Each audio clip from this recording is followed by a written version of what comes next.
this is a no ordinary chocolate cake recipe. This is my total local chocolate cake recipe. Now our local chocolate comes from the Trinitario bean, and the Trinitario bean is a hybrid of the Criollo and the Forastero beans and was created right here in Trinidad and Tobago. So you see where I'm going with this. To make the best chocolate cake, we have to use the best ingredients. 2 cups of all-purpose flour, and I'm also sifting in some salt, baking powder, and baking soda into the dry ingredients. I add in the Sun Eaters cocoa powder and some coffee. Also adding in some brown sugar, but you could use white sugar here if you want. And the only spice I'm using in the cake is tonka bean.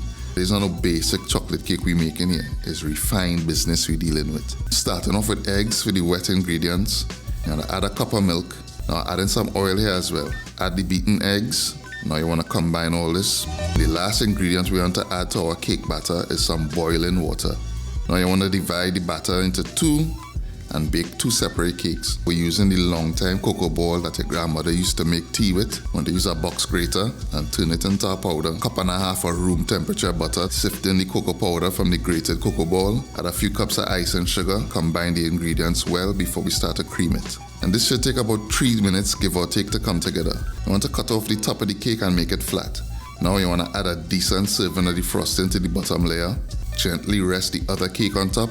Slather that with a decent helping of the frosting. You want to top off the cake with a healthy serving of the cocoa nibs. And then finish it off with a sprinkling of the remaining cocoa powder from the grated cocoa ball. And all yeah, that is it right there, you know. My total local chocolate cake. The cake itself is moist, and the buttercream frosting is a nice complement to the rich flavor of the cake, but it isn't overly sweet.